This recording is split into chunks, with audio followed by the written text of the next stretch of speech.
All right. So, Dr. Lamont, in my years of preaching on the street corners in different places that I minister, witnessing to people here and there, people ask me, do all religions lead to God? And that's a question that a lot of people, especially someone that's not biblically literate, have. Yes. So I want to ask you, how would you tackle a question like that? Do all religions lead to God? Well, some of the most intellectual and affluent people agree with that. That's a world system agreement that, hey, all religions lead to God. Mm-hmm. But if you look at it for all it's worth, it's mathematically improbable. And it's logically improbable because Jesus once said one thing, Muhammad said another thing, Buddha said another thing. So they all could be wrong, but they can't always be right. I like the posture when I'm dealing with a person that don't believe and I'm sharing my faith with them. I don't like to tell them, Jesus is the Christ, you're going to hell if you don't believe. While that may be true, it appears to be a little obnoxious. And if truth is not undergirded with love, the holder of that truth, which is myself or yourself, becomes obnoxious. And if we become obnoxious, what happens is the person gets repulsed.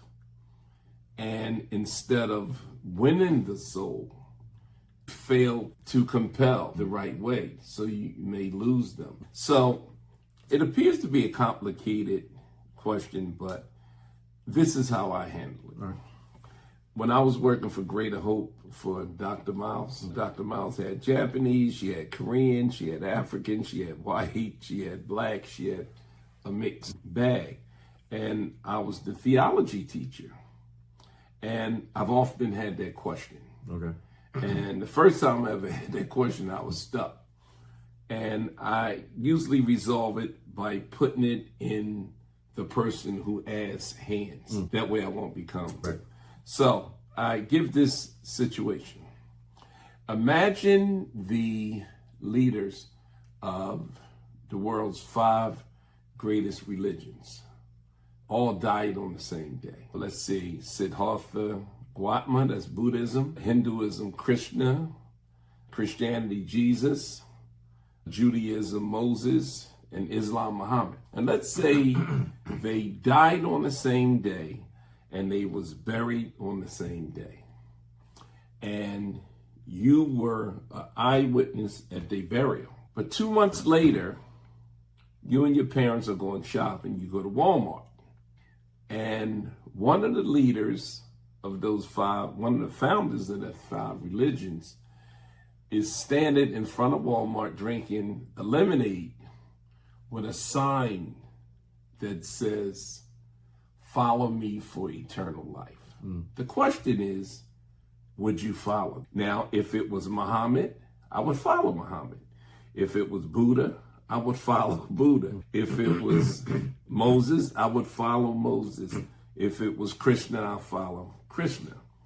But historically, the only one that ever died and raised from the dead and continue to live is Jesus the Christ. So therefore, I would have to be compelled through logical deduction to choose him. See, in the world system, a lot of debates and arguments start at the founders, the books, what the debate is, what the true reason is.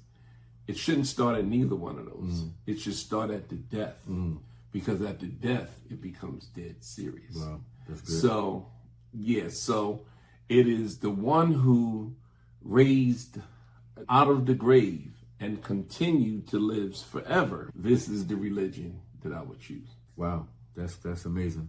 Never looked at it from that angle, but that's more ammo.